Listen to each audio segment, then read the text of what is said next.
Olá, uma ótima tarde. Começamos agora o Agricultura BR. Olá, uma boa tarde a todos. Hoje é sexta-feira, dia 1º de dezembro. Um bom mês para você de todo o Brasil. Acompanhe com a gente que vai ser destaque nesta edição.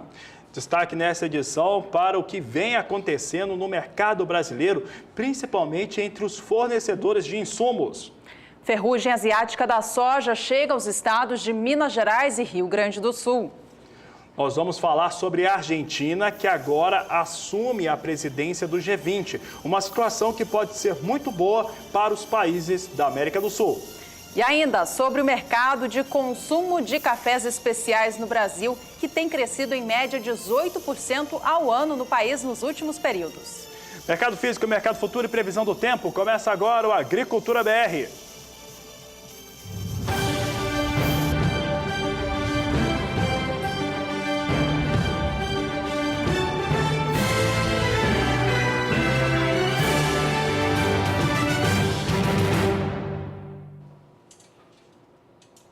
E a gente abre esta edição com uma informação muito importante para o setor arrozeiro. Foi prorrogado o calendário de semeadura do arroz irrigado no Rio Grande do Sul. A decisão do Ministério da Agricultura foi publicada no Diário Oficial da União desta sexta-feira, 1º de dezembro. A solicitação foi do IRGA, o Instituto Rio Grandense do Arroz, que, representando o setor produtivo, pediu a extensão deste prazo para o MAPA por conta do atraso na chegada das chuvas no estado, que acarretou no atraso no plantio desta nova safra. Sobre este assunto, a gente vai falar ainda hoje nesta edição.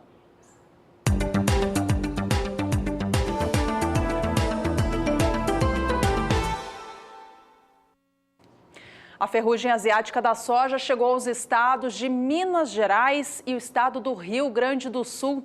A ocorrência foi registrada pelo consórcio anti-ferrugem nos seguintes municípios. No estado gaúcho, foi no município de Cruz Alta e em Minas, no município de Uberlândia. Agora já são 4 os estados que registram a presença da ferrugem asiática em lavouras comerciais de soja do Brasil. O que tem o maior número por enquanto é o estado do Paraná, que contabiliza 3 casos até o momento. São Paulo tem 2 casos, foi o estado que deu início às ocorrências de ferrugem desta safra. Rio Grande do Sul e Minas Gerais, 1 caso cada. No total, o Brasil contabiliza até esta última quinta-feira, 30 de novembro, 7 focos da doença. O caso do Paraná é um pouquinho mais complicado, porque o estado já registra 2 presenças de esporos nos municípios de Marmeleiro e Maripá. De acordo com o consórcio anti-ferrugem, o número de focos da doença registradas no Brasil até agora ultrapassa o que o Brasil tinha até este mesmo período do ano passado. Até o dia 2 de dezembro de 2016, eram 6 casos no país. Bom, o Rio Grande do Sul, que agora se enquadra nesta lista, tem recebido um volume de chuvas regular nos últimos períodos, o que é bom para o desenvolvimento das lavouras de soja, mas, é claro, traz essa expectativa de disseminação da ferrugem asiática nas lavouras. A Juliana Rezende mostra para a gente agora como que o clima se comporta no Rio Grande do Sul, dentro do quadro Agroclima. Agroclima. Oferecimento Santa Helena. As melhores sementes de milho para grãos e silagem. Olá, boa tarde a todos. O plantio da soja segue avançando no sul do Brasil. O tempo mais seco é que vem predominando e, com isso, os produtores têm ganhado ritmo nas atividades no campo. No Paraná, segue bastante avançado. No Rio Grande do Sul, já passa de 70% de áreas semeadas. E com esse tempo mais seco, essa falta de chuvas nas áreas mais ao sul do país, a umidade do solo vem diminuindo. No Rio Grande do Sul, agora já fica com índices de 60% até 70%, enquanto que no Paraná fica em torno de 70% a 80% os índices de umidade do solo. Nos próximos dias, vai ter pancadas de chuva abrangentes na região sul, mas de maneira bem mais fraca, acumulados baixos em torno de 15 milímetros nos 3 estados até pelo menos o dia 6 de dezembro. A partir da semana seguinte, ainda pouca coisa vai mudar na região. Até algumas áreas do oeste ao sul do Rio Grande do Sul, o tempo mais seco é que vai predominar e nem vai ter pancadas de chuva. Nas demais áreas, a mesma condição vai persistir. Chuva fraca, pancadas isoladas que ocorrem preferencialmente no final do dia E essas pancadas ainda podem ocorrer intercaladas com dias de tempo mais seco. Então, até pelo menos o dia 16 de dezembro, o tempo seco ainda vai predominar no interior da região sul. Apenas aqui na faixa leste dos 3 estados tem previsão de chuva ainda bastante isolada. Então, ao longo das próximas semanas, as instabilidades ainda vão persistir no sul do Brasil, mas de maneira bem mais fraca. Elas começam a perder intensidade conforme nos aproximamos para metade do mês de dezembro. Então, com isso, os produtores ainda serão beneficiados porque vão poder dar andamento para as atividades de plantio da soja, só que, por outro lado, esse tempo mais seco acaba preocupando um pouco os produtores, porque a disponibilidade hídrica do solo deve diminuir ao longo das próximas semanas e ainda pode vir a prejudicar ao longo dos próximos períodos o desenvolvimento da soja, caso os índices de umidade do solo diminuam bastante. Daqui a pouco eu volto com mais previsão do tempo. Até daqui a pouco, Juliana. Olha, por aqui nós falamos agora a respeito de uma situação política e econômica que pode ser muito boa para o Brasil. É que a Argentina, primeiro país sul-americano a comandar o G20, pretende fazer com que esse papel de estar à frente do grupo que comanda as principais economias do mundo venha agir contra o protecionismo de países mais desenvolvidos e fazer com que os produtos de países sul-americanos, como Brasil, Paraguai e a própria Argentina, consigam chegar aos mercados e, com isso, fazer com que os bens produzidos por aqui alcancem um público maior. É importante lembrar que Brasil e Argentina, nos últimos anos, transicionaram os seus governos para situações que são muito mais favoráveis ao mercado internacional. O Maurício Macri mesmo é um dos casos mais emblemáticos dessa nova situação na América do Sul. Maurício Macri, ele assumiu a presidência da República com a promessa de colocar o país em ascensão econômica e política, devolvendo a um posto que há muitos anos, há muitas décadas, podemos colocar assim, já foi ocupado pela Argentina. E isso acontece exatamente através dos produtos agropecuários. A cotação do dólar comercial teve uma oscilação de 7 centavos no decorrer desta semana, entre o fechamento de segunda-feira até o fechamento da última quinta. A moeda norte-americana, que vinha em trajetória de queda desde meados do mês de novembro, mudou o rumo dos negócios na quarta-feira e acabou encerrando o mês de novembro na cotação mais alta do que começou o mês. Essa oscilação que aconteceu nesta semana tem a ver com a expectativa dos investidores sobre a votação da reforma da Previdência no cenário político nacional. Até então, eles estavam acreditando que essa votação aconteceria neste ano, mas no decorrer da semana, os próprios parlamentares comunicaram que não deve haver este procedimento ainda neste ano, o que tirou os investidores do mercado, abalando com esse otimismo. Vamos relembrar, então, o fechamento do dólar comercial no Brasil nestes últimos dias. Veja que na segunda-feira, 27 de novembro, dólar fechou a R$ 3,22. Na terça, dia 28, encerrou aos R$ 3,20 na cotação mais baixa dos últimos 38 dias. De lá para cá, o mercado reagiu para cima. Na quarta, dia 29, já com a expectativa dessa votação não acontecer em 2017, dólar subia, fechando aos R$ 3,24. E nesta última quinta, dia 30 de novembro, fechou o mês a R$ 3,27, sendo que o mês de novembro havia começado com a moeda aos R$ 3,26. Portanto, novembro fecha com alta para o dólar aqui no Brasil. A cotação da soja no país, que é diretamente atrelada ao câmbio no Brasil, sentiu esse sobe e desce durante a semana. Veja que o indicador Soja Brasil, que considera o preço mínimo e máximo de cada um dos 10 estados maiores produtores do grão no país, teve essa oscilação. Na segunda-feira, a cotação da saca estava em R$ 66,20 na média do país. Na terça, caía para R$ 65,75 e na quarta oscilou pouco, fechando o dia a R$ 65,72. Na quinta-feira, soja voltou a sentir a alta do dólar no país, encerrando o dia cotado a R$ 66,00 na média Brasil. Nesta última semana, principalmente considerando o final do mês de novembro, houve ligeiros ganhos para a soja com preço praticado nos portos brasileiros. Nós vamos ver agora dois dos principais portos que escoam soja pelo Brasil, começando por Paranaguá, que tinha na segunda-feira o valor de R$ 74,00 a saca de 60 quilos. Na terça, sentindo toda essa situação que a Juliana falava há pouco a respeito da moeda norte-americana, recuava a R$ 73,80, valor mantido nesta quarta-feira, e agora na quinta-feira encerrou o mês de novembro com alta de R$ 74,50, uma elevação de 0,7% para a soja, valor de referência lá no Paranaguá, Porto de Paranaguá. Já o Porto de Santos, maior embarcadora de soja do país, teve uma alta também bem parecida, de 0,8%. Segunda-feira tinha um valor de R$ 74,00 a saca. Na terça-feira sentia a oscilação do dólar, vinha para R$ 73,50, valor mantido na quarta. E quinta-feira encerrou o mês de novembro a R$ 74,60 a saca de 60 quilos.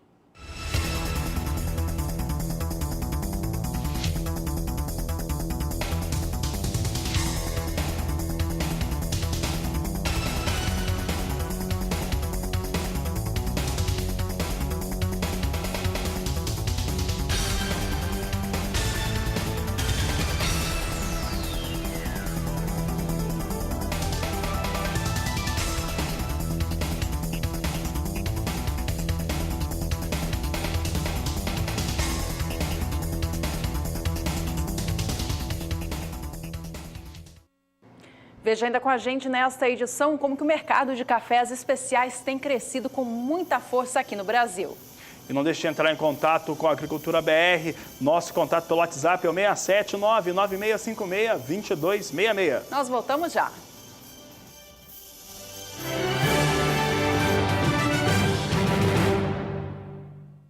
Ficou para a próxima terça-feira a votação do projeto de lei que pode salvar o refis do Fundo Rural. O fato é que a medida provisória venceu nessa última quinta-feira e se não houver essa aprovação, semana que vem, a situação para muitos produtores rurais e também empresas agropecuárias pode ficar muito complicada. É o que nós vamos ver agora na reportagem de Odacil Canepa. A deputada Tereza Cristina bem que trabalhou duro, mas não conseguiu aprovar o relatório da medida provisória. A resistência aumentou no plenário e não restou outra saída. Eu lamento, porque nós trabalhamos muito, a relatora, a deputada Tereza Cristina, realmente fez um trabalho belíssimo.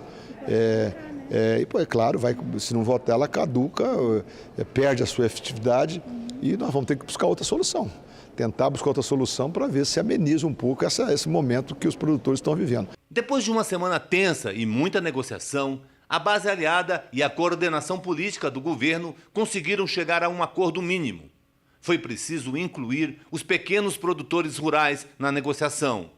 A saída que nós achamos foi um acordo com as lideranças ligadas à agricultura familiar, à agricultura não familiar, ao agronegócio brasileiro, de fazer um projeto de lei.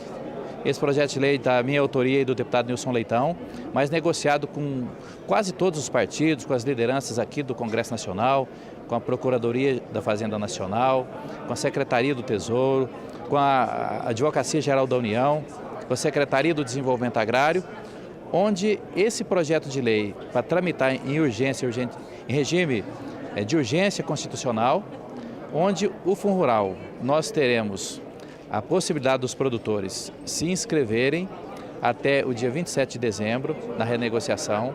Os critérios são os mesmos que estavam propostos na medida provisória 793. O acordo para a votação de terça pode estar fechado, mas o texto final ainda não. Lutar até o último dia do mês para que ele possa ter validade, para que na virada do ano pelo menos a redução das alíquotas já possa estar dentro da legalidade.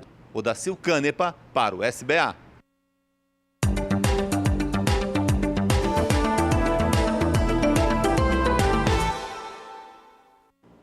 Produtores de feijão do interior do estado do Paraná têm relatado prejuízos nas lavouras por conta do excesso de chuvas. Esse é o assunto do quadro Somos Todos Produtores de hoje, porque temos a participação de produtores de feijão do estado que mandaram fotos para a gente das lavouras prejudicadas. As fotos são do Agnaldo Osias Soares, do município de São Mateus do Sul.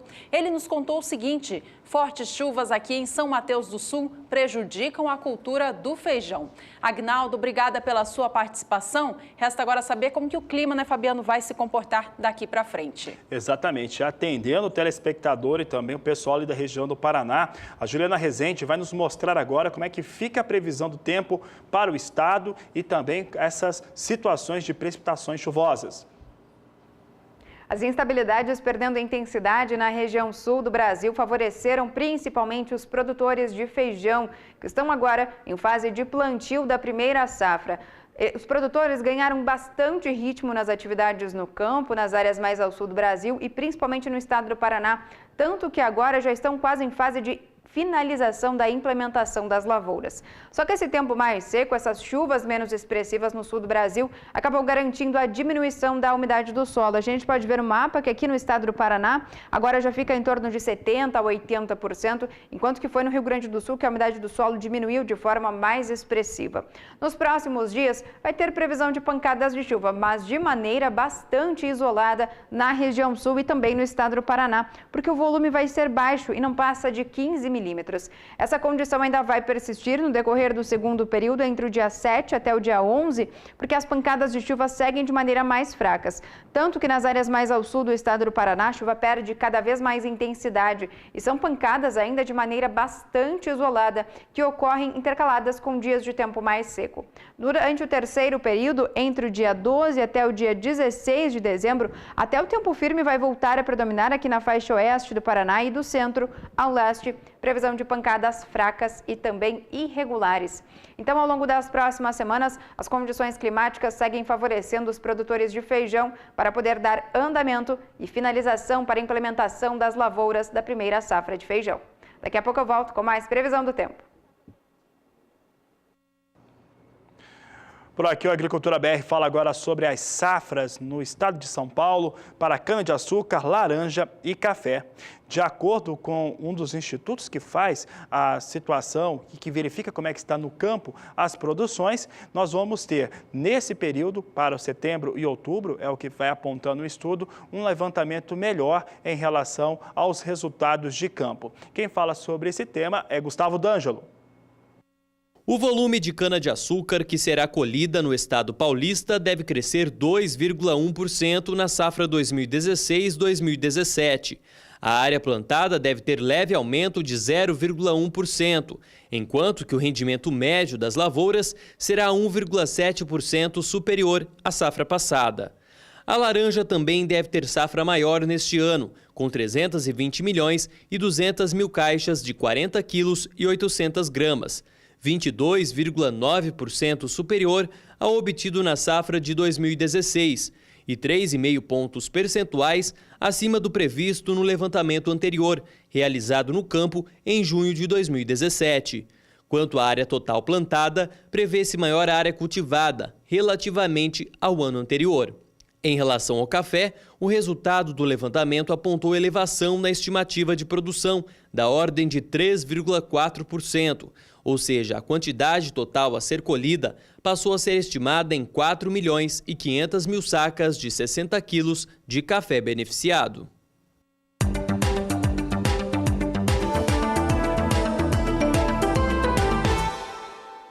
Os pomares de maçã de Santa Catarina e do Rio Grande do Sul entraram em frutificação e as atividades de raleio já começaram. Em meados de outubro, algumas áreas de gala já apresentavam frutas. Para a Fuji, a expectativa é que a frutificação seja menor na safra 17-18, quando comparada à anterior, devido ao menor volume da florada. As chuvas de outubro foram positivas para a florada dos pomares, Porém, o granizo, que atingiu algumas regiões produtoras, pode causar danos às frutas. A quantificação e a análise das perdas devem ser realizadas após o raleio, atividade que seleciona as maçãs que continuarão nos pomares.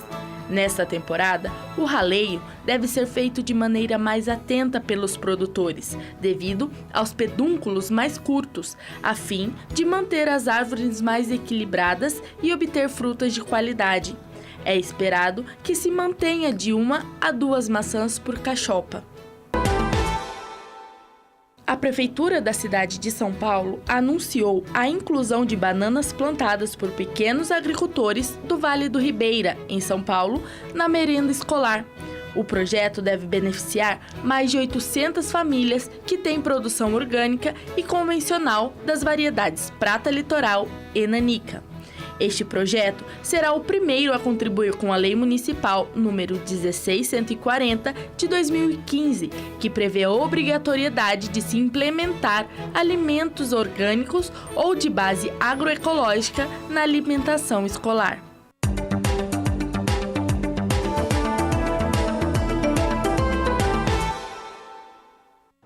No próximo bloco, você acompanha uma entrevista exclusiva aqui do Agricultura BR sobre a produção de celulose no Brasil em 2017. E mudanças também você vai acompanhar em relação a multinacionais que operam no Brasil em relação às sementes disponibilizadas aos produtores rurais. Não sai daí, é logo depois do intervalo.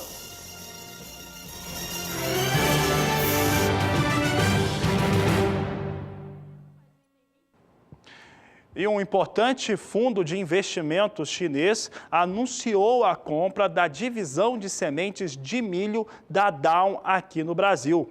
Os valores de negociação em relação a essa operação internacional e que afeta diretamente produtores aqui do Brasil, teve o valor de 1 bilhão e 100 milhões de dólares, de acordo com o que foi divulgado pelo fundo chinês nesta sexta-feira.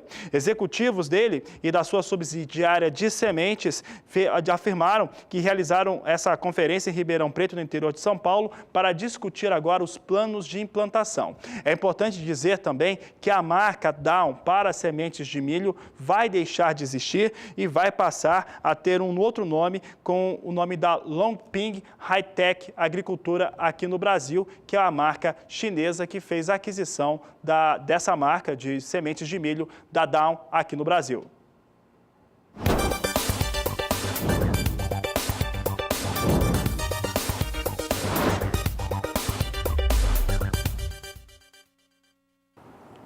E na entrevista do Agricultura BR agora eu converso com Dito Mário, ele que é da Reflore, já está aqui comigo, Reflore do Mato Grosso do Sul.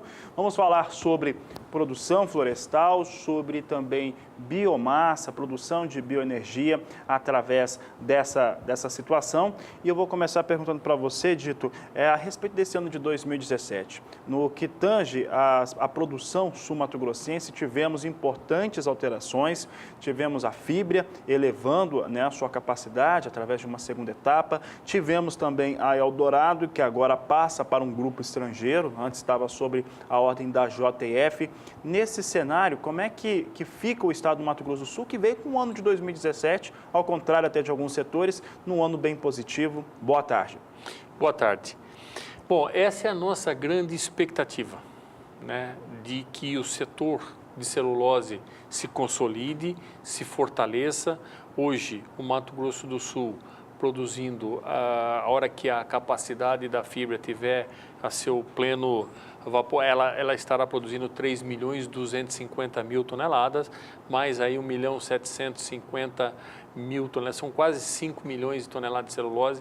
O Brasil produzindo 14, é lógico que vai aumentar para 16 milhões, mas nós somos um grande player neste setor de celulose, a nível mundial.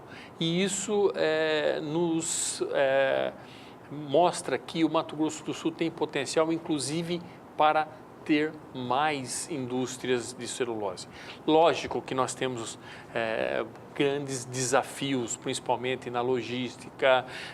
Se você falar hoje na ferrovia que tem que levar a celulose de Três Lagoas até o porto, né, ou Santos ou qualquer outro porto, quer dizer, isto é um desafio muito grande.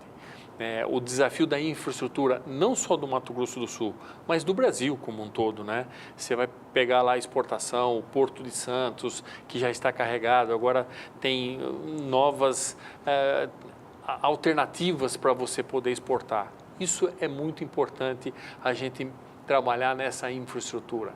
E vamos aqui dentro do Mato Grosso do Sul, essa infraestrutura que nós temos que ter de estradas vicinais, né? Você tem as estradas que tem um gargalo muito grande, existe uma determinação de não poder andar tritrem à noite, você recarrega o dia, você aumenta o custo, quer dizer, estes são os desafios que nós temos que encontrar. A ferrovia que passa por Mato Grosso do Sul, de Corumbá a Três Lagoas, ela poderia ajudar o setor florestal, principalmente de Campo Grande a Três Lagoas, levando essa madeira, quer dizer, tirando grande parte dos caminhões, né, melhorando a condição do usuário dessa estrada, né?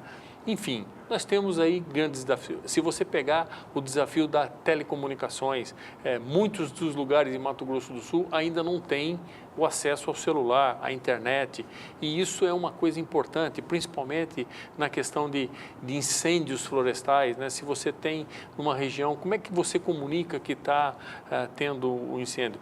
A grande sorte que todas as duas empresas, tanto Fibria quanto Eldorado, elas estão trabalhando com um sistema de torres, né? E com um sistema de monitoramento com câmeras. E isto tem um alcance muito grande, né? Eles estão com quase 90% da área, toda ela monitorada por câmeras. Isso ajuda muito, né? Mas nós temos lugares ainda que são produtores independentes, são empresas que estão produzindo e que talvez a câmera não consiga atingir. Então nós precisamos evoluir nessa parte, principalmente de infraestrutura no todo, no geral. E é lógico que para você atrair novas empresas, por exemplo, nós estamos querendo que o setor de celulose seja forte e seja cada vez mais forte, que é importante para o setor, para o negócio do Mato Grosso do Sul. Hoje já é o segundo na pauta de exportação, às vezes até o primeiro, né? Porque, por causa do complexo carne que acabou tendo esses problemas. Então, isso é muito importante para o Estado, né? A geração de emprego, né? O meio ambiente, o que essas empresas fizeram para preservar o meio ambiente. Existe, Dito, algum estudo que mostre o passivo, porque eu entendo, né? E aí a população, né? O produtor rural entende isso também. Você tem ali uma produção de eucalipto, por exemplo, uma área de produção, as árvores em pé, você ali tem uma área de cultivo. É muito importante lembrar, já até alguns ambientalistas, né, às vezes não entendem isso, estavam perguntando que não tem fauna. Claro que não tem fauna, você tem no meio da soja, você tem? Você não vai ter. Mas, de qualquer maneira, você tem ali uma planta que está fazendo todo o processo de fotossíntese e todos os outros que ela tem. Então, ela está fazendo também sequestro de carbono, você tem um passivo ambiental, né, você está gerando uma situação positiva, de qualquer maneira, para o meio ambiente muito importante. Existe estudo que mostra como é que esse maciço tem causado de benefício para... Muito. O nosso benefício, né, com relação à pegada do CO2, nós somos muito mais positivos. Talvez somos um dos setores que tem uma pegada positiva. Nós sequestramos muito mais do que emitimos, desde o plantio, desde da transformação, de levar essa celulose até o porto, enfim, nós somos altamente positivo, nós sequestramos muito mais carbono do que eliminamos. Isso já está provado, já tem vários estudos, não só da IBA, como da Embrapa, como de tantos outros instituições de respeito e de notório conhecimento nesse segmento. Mas não é só isso. Essas empresas, elas têm, exemplo, X hectares plantados com eucalipto. Elas têm quase que X e meio com preservação, com reserva legal, com matas ciliares, com tudo. Por quê? Porque o sistema de certificação que elas estão é muito mais exigente do que qualquer instituição pública, qualquer órgão ambiental que exige. Então, são muito mais cobrados pela própria certificadora, que elas têm que ter não só a parte ambiental, mas a parte social, né? A parte dos impactos que eles causam nas comunidades. Eles são obrigados a fazer com que essas comunidades também tenham progresso e também tenham alternativas para que eles possam estar convivendo bem e trazendo realmente o desenvolvimento. Que você crescer uma coisa, mas você se desenvolver é outra. Então, elas são altamente responsáveis se elas quiserem manter o selo de certificação. Então, são basicamente fazem um trabalho fantástico nessa área, não só no social, como no ambiental e como no econômico, gerando muitas divisas, não só para a comunidade, né, para a cidade, para o entorno, para os municípios, para o estado e para o Brasil. Agora, nós queremos que esse segmento esteja consolidado, mas o setor de florestas plantadas, ele tem a produção de carvão, que eu acho que isso é muito importante para o estado, né?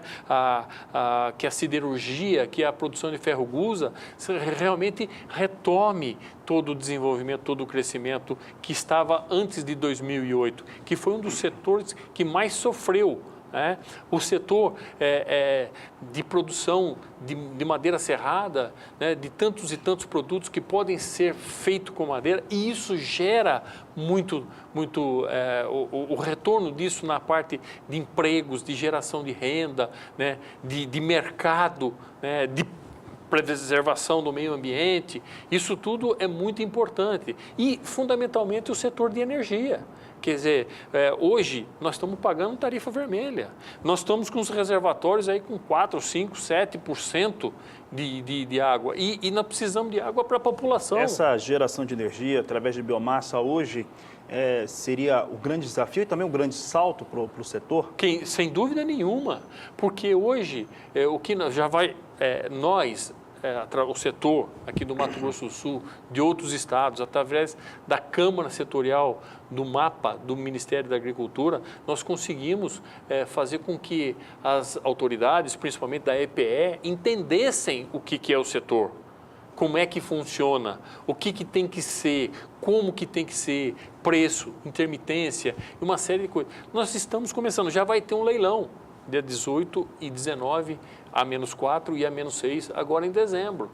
Quer dizer, já estamos começando a fazer alguma coisa nesse segmento. E a produção de energia, além de você sequestrar carbono, além de você ter uma pegada positiva, além de você gerar riqueza, além de você gerar desenvolvimento para a região, para onde vai estar, isso é muito importante para a produção do país. Não tem país que se desenvolva sem energia. Tudo quanto é indústria, tudo quanto é casa, precisa de energia. E o Brasil hoje, além de você estar produzindo essa energia próxima do consumidor, por exemplo, você tem a energia, o maior percentual hoje na matriz energética é hidráulica. Mas você está fazendo energia lá em Belo Monte, lá e tendo que transmitir isso daí 4, 5 mil quilômetros. E isso tem um custo, isso teve um custo... Tem um custo, né, que ele existe para transporte dessa energia, para você fazer o carregamento. Tem o ambiental, tem o social também. É importante lembrar que ali tem uma verdadeira guerra, né, de interesses, inclusive com sociedades indígenas que estavam muito bem antes ali, né, instaladas, e isso gerou, claro, um impacto muito forte. Então, eu acho que as perspectivas são boas, e principalmente para o Mato Grosso do Sul. Quantas e quantas vezes a gente já falou aqui, já falou em várias coisas, que o Mato Grosso do Sul tem uma região, que é a região da Costa Leste, que devido às condições edafoclimáticas, elas têm dificuldades de você estabelecer algumas culturas. E a floresta vem exatamente para preservar. Nós conseguimos, a floresta plantada, ela foi plantada exatamente em terras degradadas. E que elas foram restauradas, recuperadas. Nós recuperamos mais de 1 milhão de hectares né? E com certeza nós temos chance de, à medida que a gente for melhorando toda essa infraestrutura, melhorando toda essa logística, melhorando todo esse... nós podemos recuperar um pouco mais, gerar muito mais trabalho, gerar muito mais renda para a população e também tributos para o desenvolvimento do Estado. Então, eu acho que nós temos aí... Estamos numa crise, estamos aí começando a sair de uma crise e à medida que você vai sair, você vai precisar de energia. Se você for trazer empresas para o Mato Grosso do Sul, para qualquer lugar do país, do mundo, você precisa de energia. E a energia de floresta plantada é uma das alternativas para compor essa matriz energética. Isso é fundamental, né? Quando você fala em desenvolvimento, você fala em aço. Você falando em aço, você fala em ferro-gusa. Você falando em ferro-gusa, você precisa do carvão. Então, a gente precisa de carvão de floresta plantada. Então, são cadeias que eu acho que agora a gente tem chance de fazer. E agora que o Brasil começar a se desenvolver, começar a trazer todas essas partes que precisam de desenvolvimento, eu acho que a floresta plantada pode contribuir e muito para esse desenvolvimento. Tá certo, dito, Mário. Obrigado por mais uma participação aqui na Agricultura BR. Eu é que agradeço a oportunidade e estamos sempre à disposição. Obrigado. Obrigado.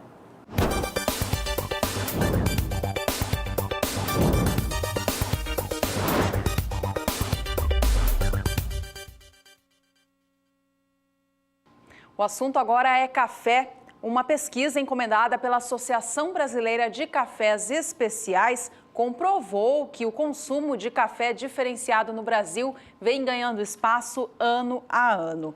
Em 2016, o mercado de cafés especiais no país movimentou no varejo e também em cafeterias especializadas R$3.200.000, o que representou cerca de 5,1% do total de cafés vendidos no varejo.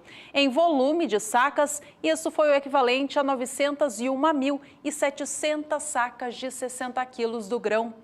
O consumo deste café de qualidade superior vem crescendo anualmente no Brasil. De 2012 até 2016, registrou um incremento médio por ano de 18,1%, ou seja, de um ano para outro, o consumo deste café de qualidade superior cresceu este montante. De acordo com a pesquisa, é a grande variedade e qualidade do café no Brasil e também os diferentes sabores e regiões de origem que são atribuídos a esse aumento do consumo dos cafés especiais aqui no Brasil. A pesquisa traz ainda a projeção do consumo deste tipo de café para daqui a alguns anos, o ano de 2021. A expectativa é de que haja um crescimento médio anual ainda superior a 18%, chegando no ano de 2021 ao consumo de 1.700.000 sacas de 60 quilos do grão, praticamente o dobro do que se teve em 2016. No varejo, isso deve representar vendas de R$6.400.000.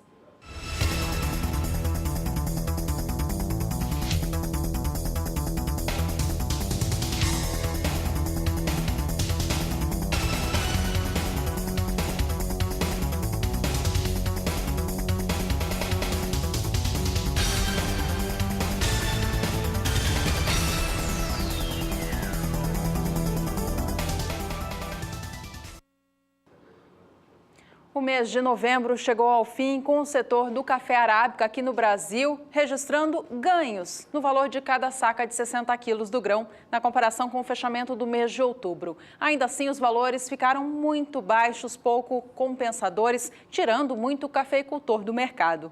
Nesta última quinta-feira, 30 de novembro, a saca de 60 quilos do grão tipo 6, classificação bebida dura para melhor, fechou no estado de São Paulo a R$ 456,27. Apesar da queda expressiva em relação ao dia anterior, café arábica registrou ganhos superiores de 1% no acumulado deste mês.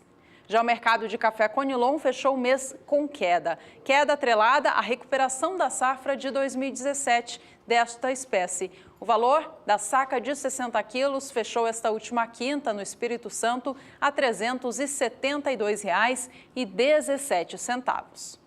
O Agricultura BR vai agora para mais um rápido intervalo comercial. Ainda hoje a gente fala sobre o setor arrozeiro, Fabiano, que ganhou uma prorrogação no prazo para fazer a semeadura desta nova safra. Você vai saber também como alimentar 10 bilhões de pessoas e não falta muito tempo não. Em 2050 é um dos assuntos do Agricultura BR. É logo depois do intervalo, nós voltamos já.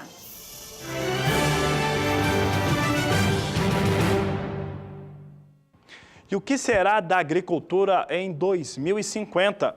E como alimentar até 10 bilhões de pessoas?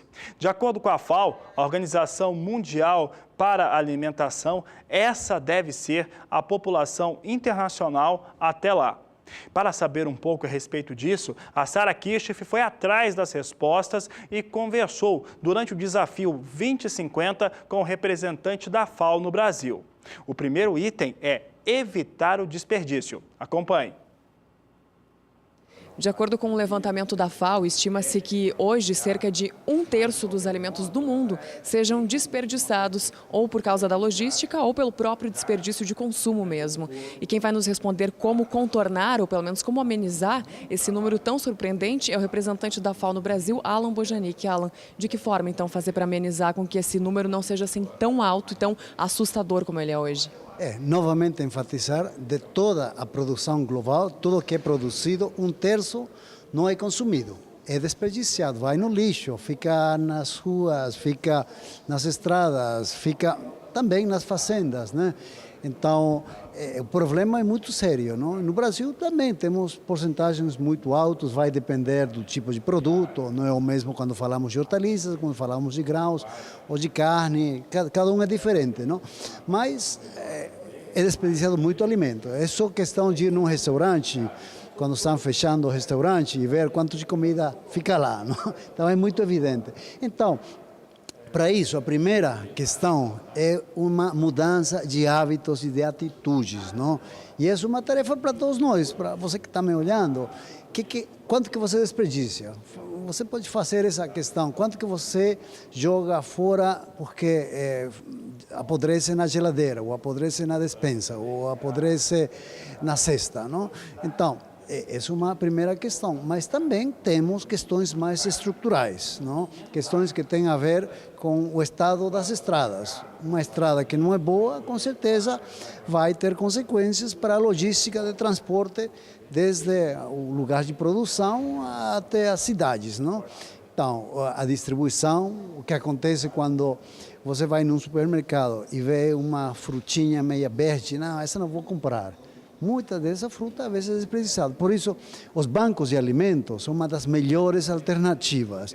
Bancos de alimentos, eles colheitam a produção que é desperdiciada nos mercados, nas feiras, nos supermercados e levam para as pessoas carentes, para as pessoas vulneráveis. Então, bancos de alimentos é uma das melhores alternativas. Segunda alternativa, mudar nossos hábitos. Terceira alternativa, também políticas para incentivar como que podemos ter maior eficiência na produção. Precisamos de investimentos nos portos, precisamos de investimento para melhorar as estradas, armazenagem, os produtores que também olhem muito mais qual que é o nível de eficiência. Tem produtores que têm muito pouco desperdício, mas tem outros que deixam o produto porque a colheitadeira não está bem calibrada ou porque no transporte da colheitadeira para o caminhão, o motorista não faz um bom trabalho. Então, todos os produtores têm uma responsabilidade de olhar mais como que poderia se fazer para reduzir as perdas no campo, na logística e principalmente nas cidades, não? Alan, falando aí dos grandes investimentos, durante a sua palestra você citou, né, que os investimentos nos portos, eles são muito altos e eles acabam não sendo feitos da forma que deveriam muitas vezes aqui no Brasil especificamente e nem nas ferrovias, e o Brasil acaba transportando aí a maior parte da produção pelas rodovias e as estradas ainda não têm as condições muito favoráveis. Ok que os investimentos são altos, mas considerando que a gente ainda tem muita gente passando fome no mundo, que o Brasil vai ser o principal player para alimentar quase 10 bilhões de pessoas até o ano de 2050, esses altos investimentos não seriam compensados? Com certeza, com certeza. para fazer essa comparação, quanto que precisa ser investido e quanto que é perdido, a primeira coisa é que não só estamos perdendo recursos financeiros, não é só o valor dessa produção que é desperdiciada, mas também os efeitos ambientais, porque uma produção que é desperdiciada emite gases de efeito estufa e olha que é grande, se diz que as emissões do desperdício de alimentos, as emissões de gases de efeito estufa, é comparável com as emissões de todos os carros do mundo. Então, é um custo, isso é um custo para o ambiente, um custo que também tem um valor, porque tem impacto sobre as economias. O consumo de energia, da água, que vai dentro dos produtos. Então, a equação é muito mais complexa que só valorizar quanto que é perdido e quanto que precisamos investir nos portos. Nem tudo é mensurável em dinheiro, né? Isso, e temos a questão ética, não? A questão moral de como que é possível desperdiciar esse alimento porque não fazemos os investimentos que precisamos fazer, não? Então, tem uma dupla dimensão econômica que é mais complexa que o valor da produção e tem essa dimensão ética-moral. Alan Bojanic, só uma última rápida pergunta para encerrar. Das ações menores, mas também com um impacto interessante, o senhor citou um caso lá da Europa, onde existe uma campanha para que se consumam as frutas consideradas feias, aqui abre aspas, né? É interessante também essa campanha, né? Porque essas frutas, essas hortaliças, elas são rejeitadas muitas vezes no mercado. Isso não é muito interessante, é quase em toda a Europa, mas principalmente na FAO, até valorizam essas frutas em uma campanha para dizer, olha, está um pouquinho amassada, por que não vou comer? Não tem nada ruim com uma fruta amassada, não? São preconceitos que às vezes nós temos, não, em relação às frutas. E outro é o consumo de frutos com casca, como a casca de abacaxi, casca de banana, a casca da batata, todo mundo tira a casca, o melhor que tem a batata é a casca, o valor nutricional da batata não está dentro, está na casca. Então, temos que consumir produtos com casca e temos que aproveitar outras formas mais criativas de fazer nossa culinária, né? A gente ainda tem muito para aprender. Alan, muito obrigada pela sua participação. Esse foi Alan Bojanic, representante da FAO no Brasil, do Desafio 2050, Sara Kirchhoff, para o SBA.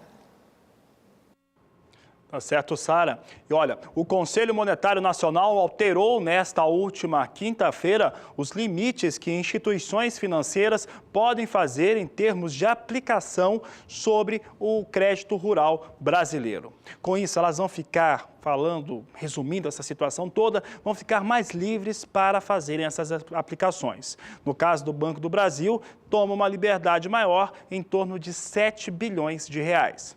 É o que a Agricultura BR mostra agora, para que o pessoal entenda melhor essa história do Conselho Monetário Nacional. Olha só, o primeiro fato em relação a essa decisão é que o colegiado do Conselho Monetário Nacional, formado pelos Ministérios da Fazenda e do Planejamento e o presidente do Banco Central, reduziu de 65% para 60% o limite de aplicação em crédito rural dos recursos captados na forma de poupança rural. Ao mesmo tempo, aumentou de 14% para 19% o total de recursos que os bancos que captam a poupança rural podem aplicar livremente. É por isso que chega a 7 bilhões de reais no caso do Banco do Brasil, que concentra, inclusive, o Banco do Brasil, 92% das operações de crédito rural, de acordo com o Ministério da Fazenda. A medida foi tomada, de acordo com o governo, para readequar o fluxo dos recursos do sistema financeiro nacional e, com isso, conseguir ter melhor rentabilidade com os mesmos recursos.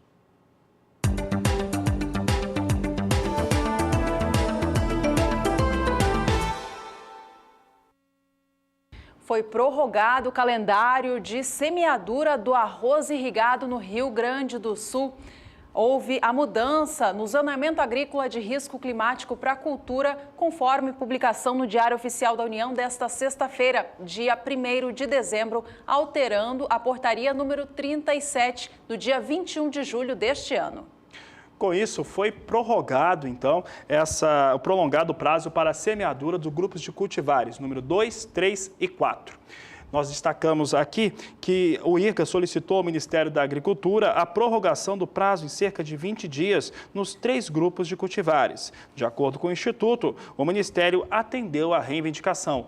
A medida atende à solicitação feita pelo IRGA ao Ministério da Agricultura no mês de novembro, que, representando o setor produtivo, solicitou esta mudança em decorrência do atraso no plantio da semeadura causado pelo excesso de chuvas entre os meses de outubro e novembro. As datas oficiais definidas pelo Ministério da Agricultura são importantes para os produtores de arroz, que deixam de contar com as garantias de cobertura de seguro rural e se o plantio ocorrer fora do calendário previsto. As novas datas finais para a semeadura podem ser acessadas através do portal do IRGA. O IRGA você pode acessar, produtor rural de arroz aí no Rio Grande do Sul, especialmente no irga.rs.gov.br. E as regras para a importação de arroz por alguns estados brasileiros têm prejudicado o setor produtivo aqui do Brasil. Quem fez esta afirmação foi o presidente da Federação Arrozeira do Rio Grande do Sul, a Federarroz. De acordo com a federação, os estados de São Paulo e Minas Gerais, por exemplo, importam arroz dos países do Mercosul, pagando 0 de alíquota de importação, ou seja, não tem este custo na importação do produto. Já o produto importado do estado do Rio Grande do Sul, há uma taxa de 7% do ICMS, o Imposto sobre Circulação de Mercadorias e Serviços. A federação explica que as isenções ao Mercosul são diretas ou por meio de crédito fiscal dadas ao produto importado e que o produto nacional não recebe a mesma distinção. Isso prejudica demais a competitividade do arroz brasileiro, especialmente no estado do Rio Grande do Sul e também Santa Catarina, que juntos respondem por 80% da produção nacional.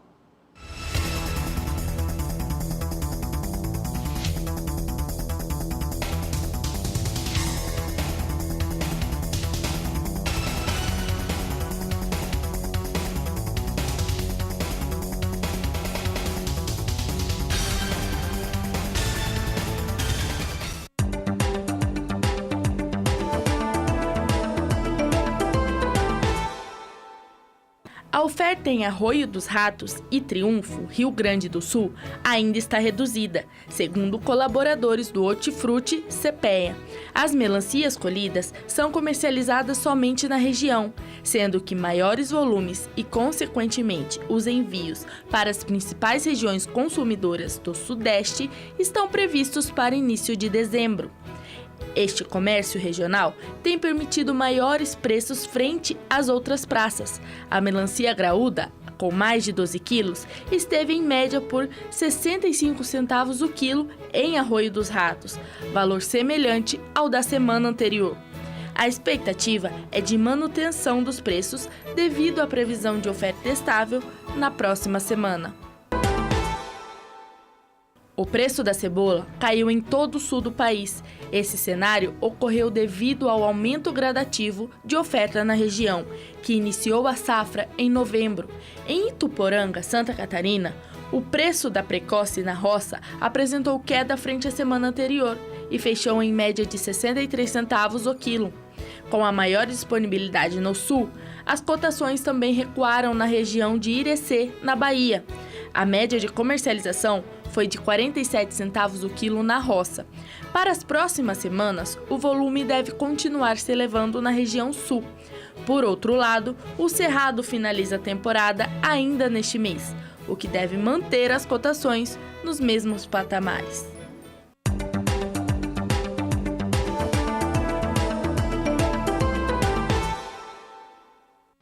Vamos saber agora como é que está a previsão do tempo para quem é produtor de hortifrutis. Quem fala a respeito do assunto é Juliana Rezende. Nas últimas semanas, as instabilidades se tornaram cada vez mais abrangentes e com forte intensidade na região central do Brasil.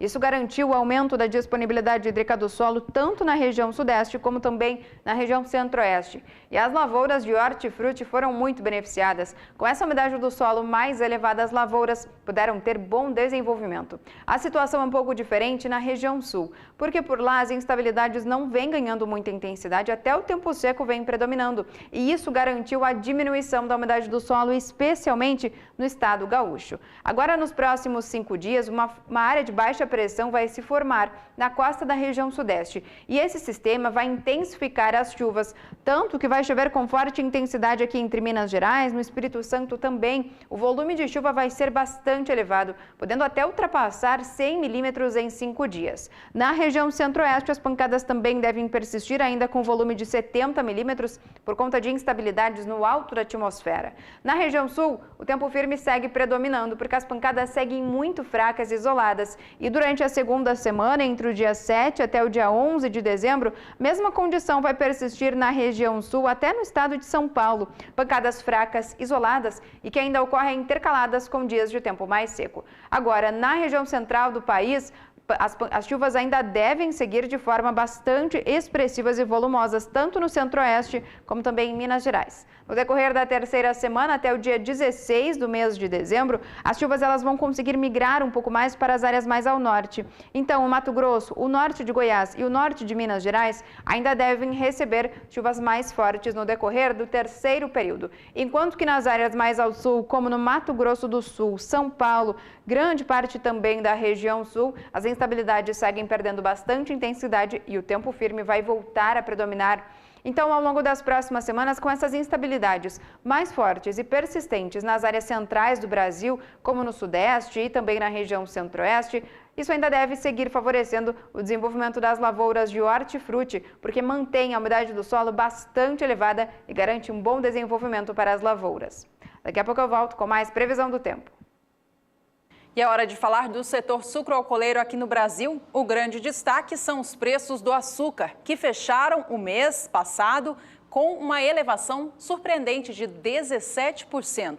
Veja aqui no Porto de Santos, a saca de 50 quilos do açúcar cristal encerrou o mês de novembro a R$ 68,74. Os valores subiram 17,12% na comparação com o preço de fechamento do mês de outubro. Essa alta acontece devido à safra de cana-de-açúcar que vai chegando ao fim e que nestes últimos meses do ciclo deu mais preferência à fabricação do etanol no lugar do adoçante.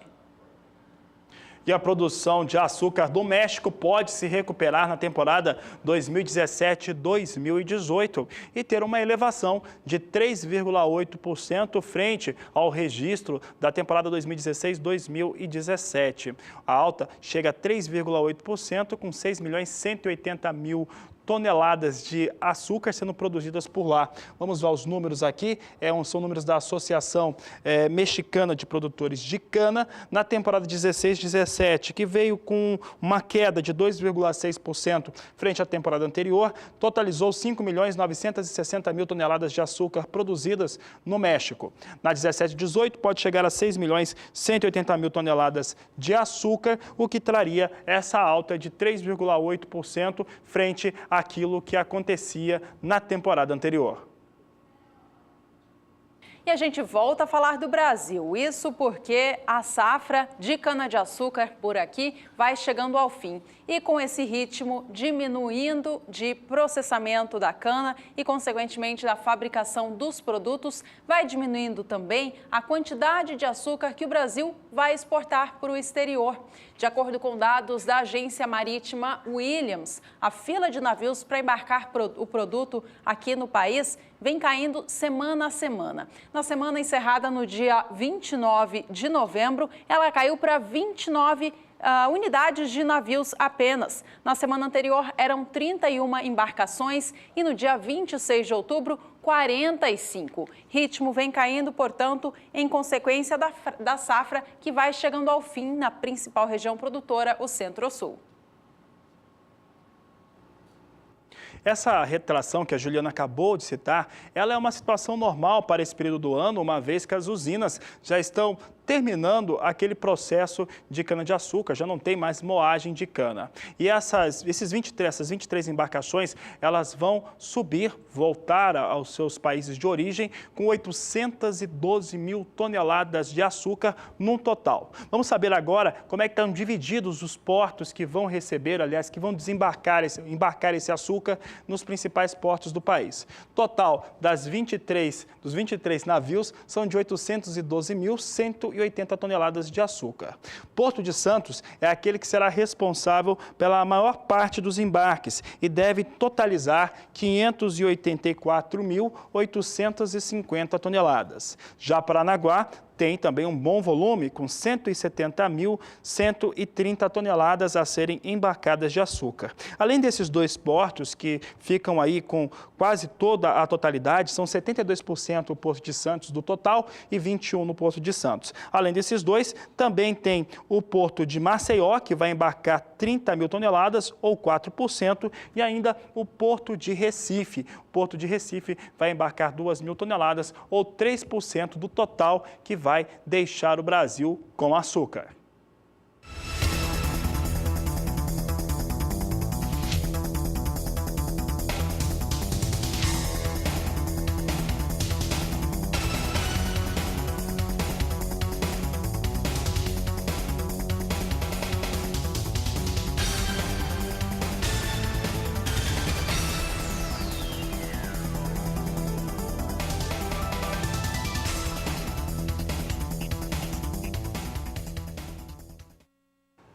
No próximo bloco tem o Agricultura BR Responde, desta vez para o Tocantins. E as últimas notícias desta edição. Não sai daí, voltamos já.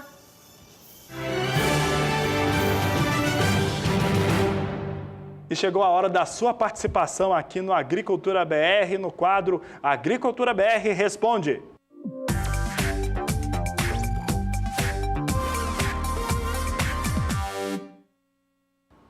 E a gente vai até o estado do Tocantins para ouvir o que o Wesley pergunta para a gente. Ele é o Wesley Almeida, de Palmeiras do Tocantins. Gostaria de saber a previsão do tempo para o norte do estado do Tocantins, no município de Palmeiras do Tocantins. Wesley, para você e todos da região, a Juliana Rezende traz os destaques. Respondendo a dúvida do telespectador Wesley Almeida, da região de Palmeiras das Missões, no norte do Tocantins, que quer saber como é que deve ficar agora o tempo ao longo dos próximos períodos. Os índices de umidade do solo nas áreas mais ao norte do Tocantins aumentaram, mas não de forma tão expressiva como nas áreas mais ao sul, onde agora já tem índices de até 90%. Nos próximos 5 dias, as instabilidades vão começar a avançar pelo estado, mas elas vão ficar mais concentradas nas áreas mais ao sul. Tanto que nas áreas mais ao norte a chuva é mais fraca e o acumulado é menor, não deve passar de 15 milímetros agora nos próximos 5 dias. Durante o segundo período, entre o dia 7 até o dia 11, a condição climática ainda vai seguir a mesma, porque nas áreas mais ao norte a chuva ainda deve seguir um pouco mais fraca, mas ainda pode ocorrer algumas pancadas um pouco mais fortes de maneira bastante isolada, porque nas áreas mais ao sul do estado do Tocantins é onde a chuva ganha mais intensidade. No decorrer do terceiro período é quando a condição já começa a se tornar mais favorável para os produtores da região de Palmeiras das Missões. Durante esse terceiro período, entre o dia 12 até o dia 16 de dezembro, as instabilidades seguem de maneira bastante expressivas e abrangentes agora no estado do Tocantins. Nas áreas mais ao norte do estado, a chuva ganha mais intensidade e os acumulados ficam elevados, podendo alcançar até 50 milímetros em apenas 5 dias. Então, ao longo das próximas semanas, as instabilidades começam a ganhar intensidade aos poucos nas áreas mais ao norte do estado do Tocantins e favorecem principalmente as lavouras que estão em desenvolvimento. Hoje eu encerro por aqui a minha participação. Até mais! Obrigado, Juliana Rezende. Você pode participar também. Mande a sua dúvida sobre clima, sobre mercado, sobre aquilo que você quer saber e ver aqui no Agricultura BR para o nosso WhatsApp, também no Facebook. Está na tela, é o 67996562266. Este foi o quadro Agricultura BR Responde.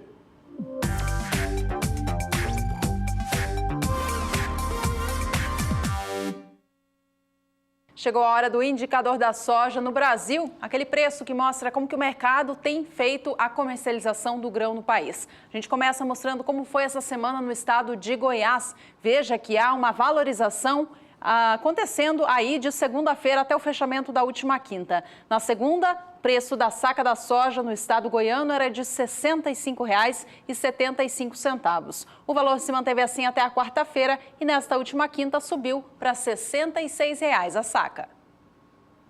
No Mato Grosso, preços, valores muito próximos à estabilidade, mas com ligeira queda. É o que a Agricultura BR mostra agora. Nós mostramos aqui que na segunda-feira, R$ 60,50 a saca de 60 quilos. Na terça, cai para R$ 60,00. Na quarta, mantém esse valor. Nessa última quinta-feira, se recupera um pouco, vem para R$ 60,25. É um valor médio para todo o Mato Grosso, com queda de 0,4%. E no estado de Mato Grosso do Sul, a semana também teve registro de desvalorização no valor da saca da soja. A segunda-feira fechou com preço a R$ 63,00 na média estadual. Na terça caiu para R$ 62,50 e assim se manteve até esta última quinta-feira.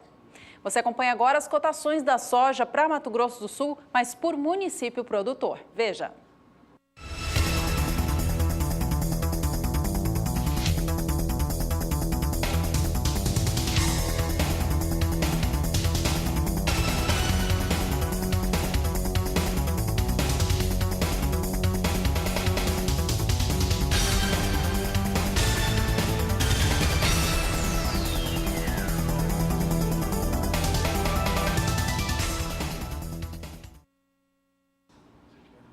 Minutos finais do Agricultura BR, vamos saber agora como é que vem a operação com soja lá na Bolsa de Chicago. Destaque do programa neste momento, soja que desde cedo vem com forte recuperação. Observe que as posições de mais curto prazo vão ganhando em torno de 9 centes por posição. Janeiro vem para $9,95 o bushel, com essa alta de 9 centes, mais de 9 centes no momento. Março vem para $10,06 o bushel. Maio chega a $10,17 o bushel. E a posição de julho é negociada no momento a $10,26 por bushel. Portanto, uma alta mais expressiva hoje, uma recuperação mais expressiva para os negócios com soja em Chicago, depois de estar registrando seguidamente baixos volumes de negociação para a soja na Bolsa Norte-Americana. Vamos agora ao dólar no Brasil, que nesta última quinta-feira fechou em alta R$ 3,27. Nesta sexta-feira, a moeda vem agora apresentando recuo. Vem com queda de 0,38%, negociada a R$ 3,25. E esta edição vai ficando por aqui. Obrigada a todos pela companhia e até a próxima. Este é a Agricultura BR. A inteligência e a transparência do agronegócio sempre com você. A todos uma ótima tarde e até mais.